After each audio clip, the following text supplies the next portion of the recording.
Good morning, everybody. Welcome to the OK Grognard Show. It is Saturday, September 12th, 2020, 9:30 a.m. Central in beautiful Lake Geneva, Wisconsin. Well, it's the weekend. Saturday is GM Review Day, which is to say, we look at stuff with an eye toward how useful it might be for a game master. Sometimes it's gaming books, sometimes it's gaming adjacent stuff, sometimes it's got nothing to do with gaming whatsoever until we look at it and say, hey, wait a minute, that could be useful. Let's do something with that. In the case today, it's a gaming book, the Rules Cyclopedia. It is basically, pun intended, the culmination of about 15 years of basic D&D in a nutshell. Basic, like advanced Dungeons and Dragons, were both offshoots of original D&D. Some people like to glom together basic and classic or original D&D under the header of classic D&D. I don't think that's really a good idea. First off, there are a lot of differences. I think the main thing that stayed the same was the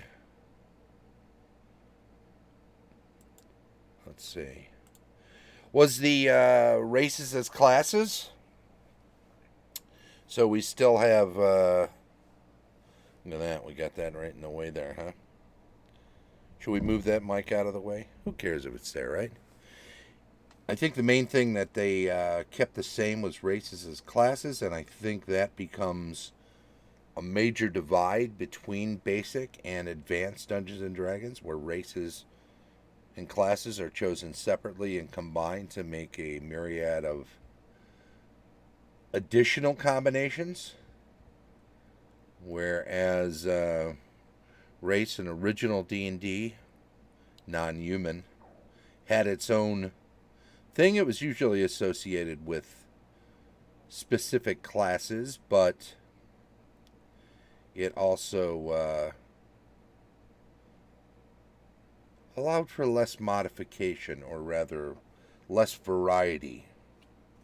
The races, the cultures were a lot more narrowly viewed, and that was held on to through basic.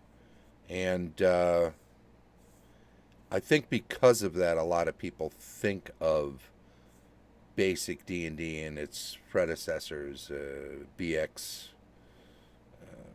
Expert, on through Immortal, right? But I think there are so many other differences in combat, in weapons, weapon damage, so many other things that were also changed in advanced from original D&D, that I think you have to look at basic onward as its own thing. Although I think its culmination comes in 1991 with the Rules Cyclopedia. So if we look at 77 through 91 inclusive as 15 years of a type of D&D being codified and boiled down to one, a 300-page book, something like that, then it's definitely something, huh? So as far as GM review, so I'm watching a video from Questing Beast, who has a lot of excellent stuff over there. You might, if you're a first edition D&D player, you might enjoy following along with his full reading of the first edition Dungeon Master's Guide. I think he's about 50 pages in, and he's had 3 2-hour videos and a 1-hour-ish video. So he spends a lot of time discussing the various aspects as he goes along, how it compares and contrasts with uh, Dungeons and Dragons and role playing in general in the contemporary sense, both as OSR stuff and just differences between then and now RPGing. So it's kind of interesting to follow along as somebody discovers the details. Sure, everybody knows if you've ever played First Edition, or even if you've played other games that are similar, you have a sense of what First Edition is about. When you actually sit down and read the DMG and get into the nuts and bolts of the milieu, then those who are watching those videos, friends of the questing beast, will enjoy the fact that I used that word, but I only used it once. I didn't shove it 20 times into this conversation. Gary is known for a rather extensive and eclectic vocabulary, and from that reading of the DMG, there's, I think, one of the interesting and fun takeaways from that is discovering that fact, Gary's vocabulary. What some people like Hobbsy likes to refer to as high Gygaxian. It's a good time. In any event, he started discussing how did he put it? I'm going to pop over there and have a quick look, because I want to quote correctly, right? I want to paraphrase something that's just as easy to look up. He was discussing in a recent video. Recent? Maybe it wasn't all that recent. Maybe it's just something that somebody posted. Basic Fantasy Dungeon Review. Joy of Random. Tellurians. Reading the whole AD&D Dungeon Master's Guide. Yeah, that's part 4. So he's moving along with that. The Lost Dungeon Crawling Rules of D&D. So here's a video he did mid-August, August 14th. And so when I read the title, I thought, he's actually going to dig out stuff from the sample dungeons in Underground and Wilderness Adventures, the third booklet from original D&D, and he's going to dig up the information from the Dungeon Master's Guide, which he's already going through piece by piece. Maybe the sample dungeon there, and then cherry pick the various rules sections where they discuss lighting, seeing in the dark, not seeing in the dark, that sort of thing, exploring, turn-based movement, all of the various things that would be incorporated in dungeon exploring, and he's going to pick those out of all the different places where they used to be, because in more modern D&D and contemporary D&D, adventurers spend a lot less time in the dungeon, so to speak. It's kind of an overarching general term for exploring underground. If newer adventures have anything to do with that, you're exploring a location, and then there's a portion of it which might go underground, whether it's searching a place and finding a crypt and going in and dealing with that. It's usually quick in and out, maybe several encounters, a trick, a trap, and then you're done, and then you're back to politics in the city or crossing the great vast wilderlands between point of light location type situations. And I think when I first read the title of that video, and let me see if I can, well, I'll just tell you, it's the Lost Dungeon Crawling Rules. Even his introduction describes it in ways that makes you think he's going to be digging that out.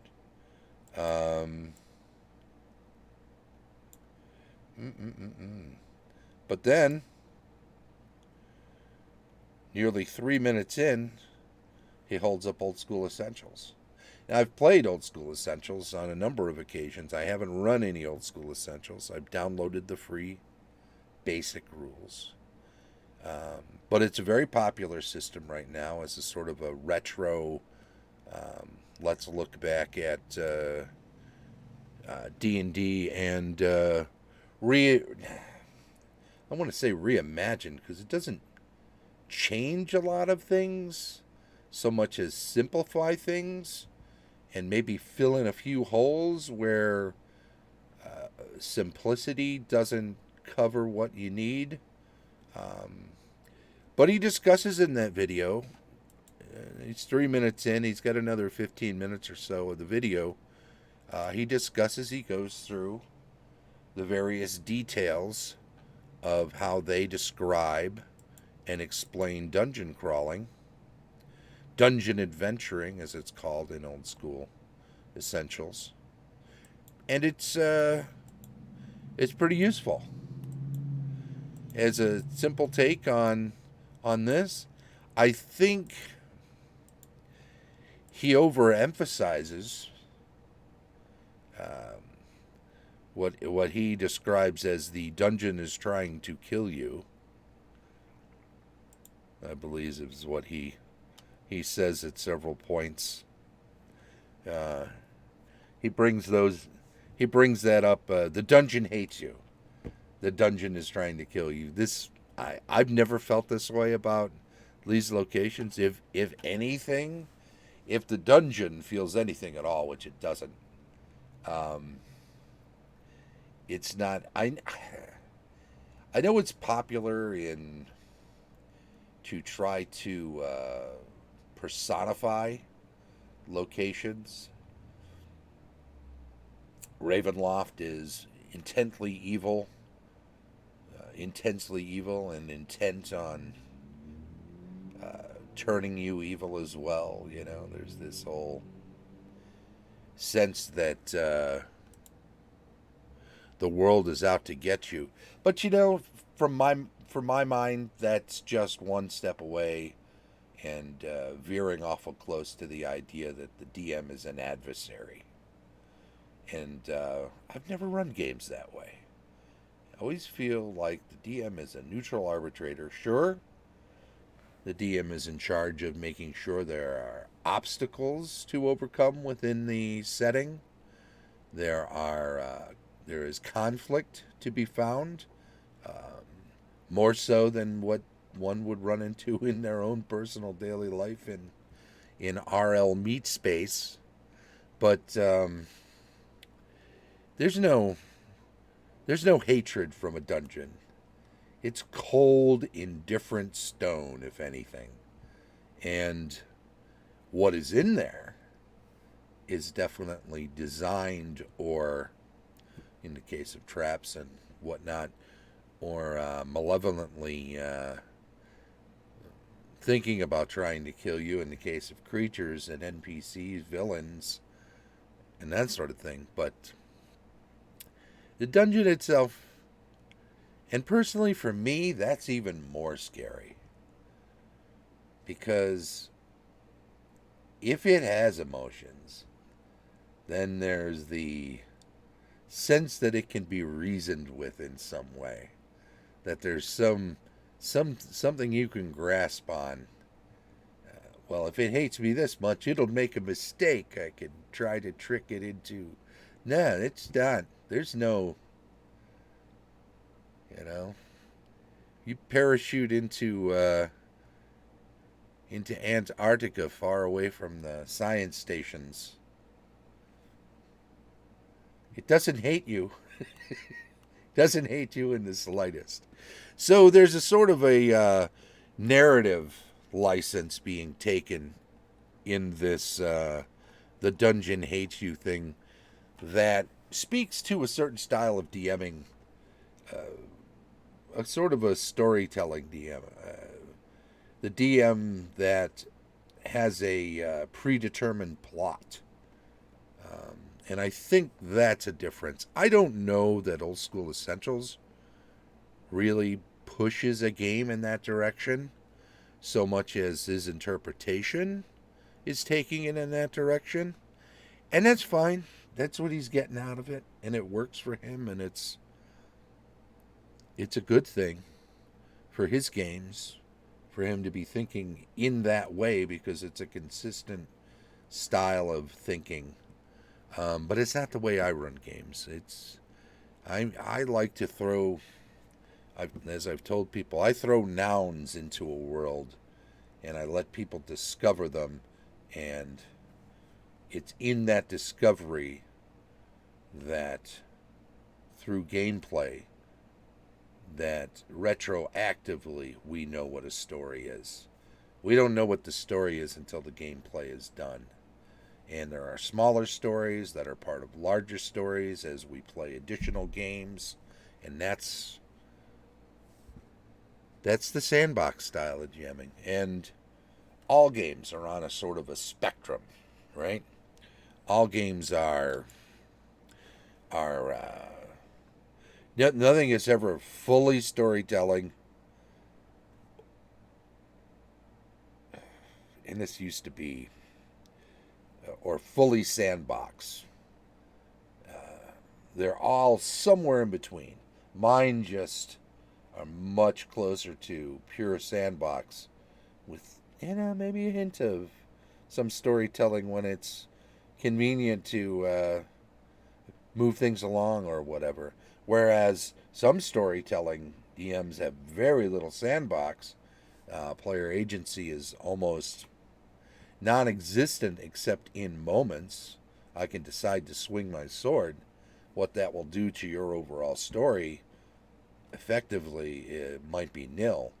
I might never, as a storytelling DM, I might never conceive of killing a character, because then I have to rewrite part of the story so that that information is institutionalized within the group in a codified sense that allows for the rest of the group to act on that information or carry the story forward that I've already predetermined.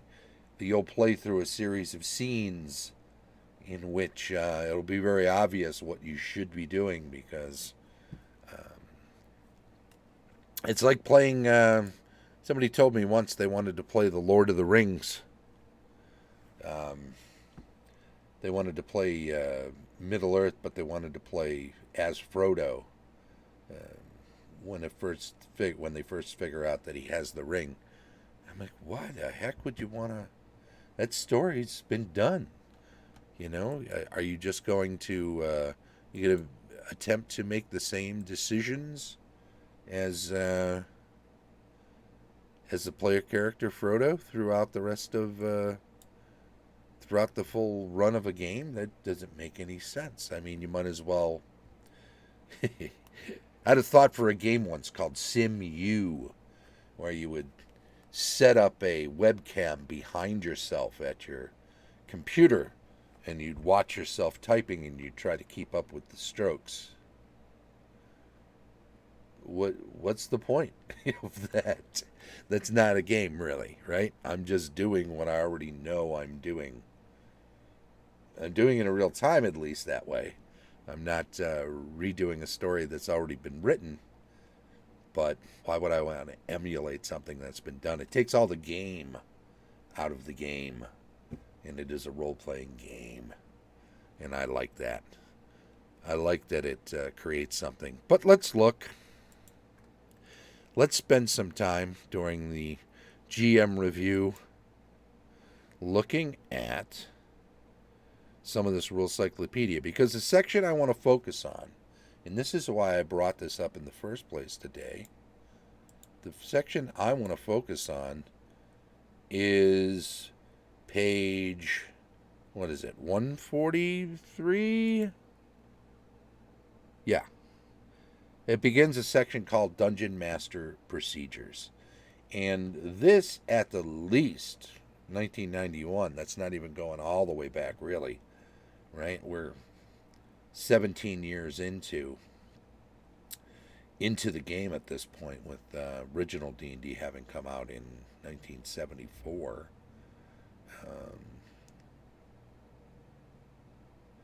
The game splitting off in 77.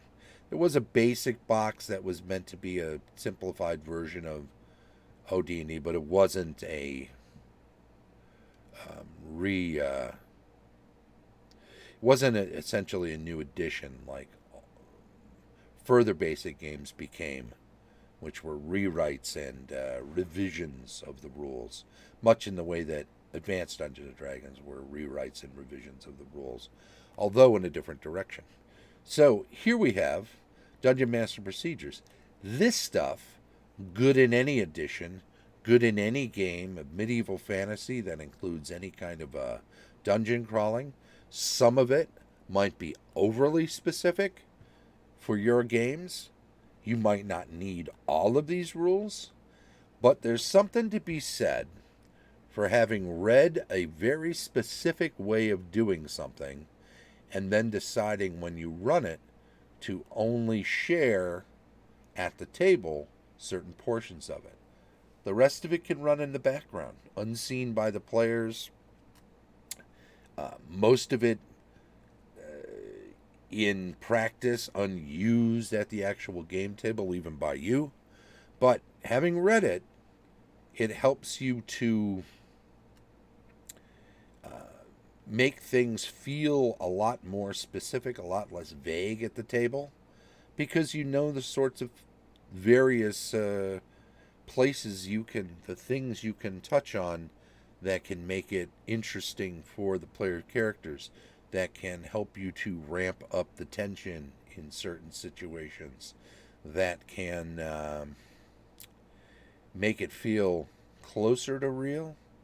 Ability checks. Now, ability checks are something that we've always done since original D&D. It's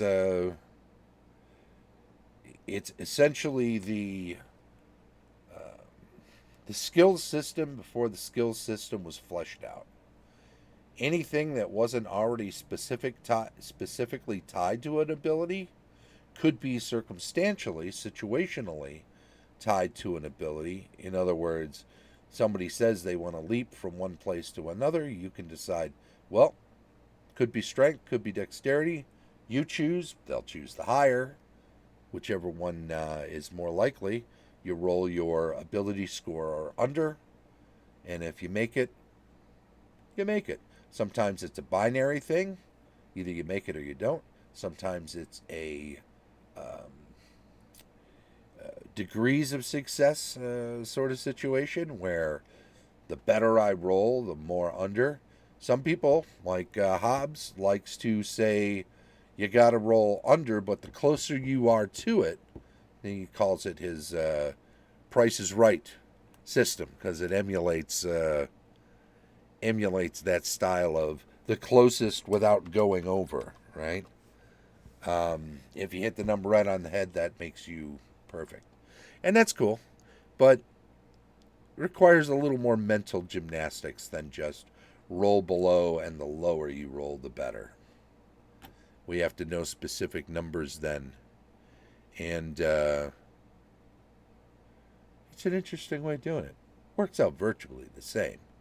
Anyway, ability checks are something that, if you do nothing else but just think in terms of ability checks, even if you've got a skill system, if you're able to look at someone's ability scores and figure out in a situation where a skill doesn't apply, that you can utilize one of those ability scores as the determinant for whether something is successful or not. Very useful way to handle your game. You've got aging in the world. Makes a difference in long campaigns for sure. And certainly if there's some magical means, traps that age you, potions that of longevity that reduce your age, those things can come into play. Alignment changes, gonna skip right over that. I'm not a big fan of dealing with alignment except as a way of I don't want a player to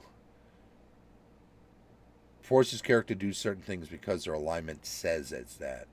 I want alignment in my games to always be a descriptive of what they've already done. If they do something new, if they go off, if they stop doing things in a lawful manner and start doing chaotic things, that's fine. Their alignment will slowly shift to accommodate what it is they're actually doing. They don't have to play their character based on what the alignment is. The alignment will be based on how they play the character. Different than what a lot of people do believe. Anti-magic effects. This is all pretty interesting. It's more specific to this system, though. It's worth reading through, but we won't do that right now. Detailed examples of where anti-magic works and doesn't work as well. How does it affect magic items, particularly consumables like potions? There's a little section there on that. Cool. Love the artwork.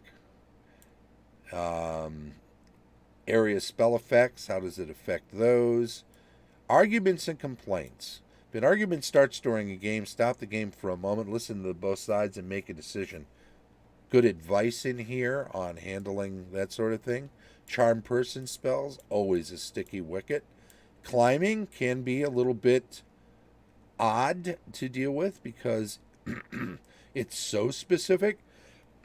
And of course, in some cases, it's going to be more meaningful. Clues, when do you give out hints and clues, and how specific should they be? Creating characters, detailed magic items, demi-human clan relics. That's interesting, and we got a whole section on that. And then we start dealing with the more specific stuff that he was talking about out of OSE. Doors, open door abilities, secret doors, special doors. Another sticky thing, haste spells. Equipment not listed. How do we deal with when somebody wants to make something out of nothing, so to speak? Listening at doors, very important. And more in keeping with the dungeon crawl rules. Mapping. Using multiple characters. Overusing dice. There's a bit of an advice section there. Reality shifts. Record keeping. Time keeping. This gets into a lot more detail of how to keep track of everything, which a lot of people don't like to do. They don't want to be bookkeepers. Well worth reading. Maybe not so much on implementing. Retiring characters is a good thing to deal with. And then we get into a lot of effects. Blindness, prone characters, stunning, deafness, paralysis. We talk about thief abilities and transferring characters from one game to another important thing. So there's a lot of stuff in the Rules Cyclopedia you'll find that cover the same areas. It's certainly chock full of GMing advice and well worth picking up and reading. But we're out of time for today. So let me just say this. Good morning, Amanda Rue. Welcome. Thanks for coming in. I want to thank you and everybody else who follows the channel. And if you are here, sure, absolutely follow the channel. And when you do, if you chime in on the stream chat, we'll add you to a list. And once a week, we give away something to somebody that we are sure is not a bot. Amanda Rue, I'm adding you to the list right now. And we do that on Mondays. This is the end of the week for the list. So we're all set there. If you Want to come back and visit again? Don't forget, tomorrow, Rules Retrospective. And then on Monday, we've got weekly news and announcements, cartography and world building on Tuesday, campaign discussion on Wednesday, GMing tips on Thursday, building adventures on Friday, back around to GM reviews on Saturday. If you're catching up with this on YouTube, please do subscribe to the channel and give us a thumbs up. Maybe make a comment if you got some constructive criticism. It's always helpful to us to get some advice on how to make the show a little bit better. Thank you all very much for joining us. 9:30 a.m. tomorrow and every day. The OK Grognard Show from beautiful Lake Geneva, Wisconsin. Bye-bye.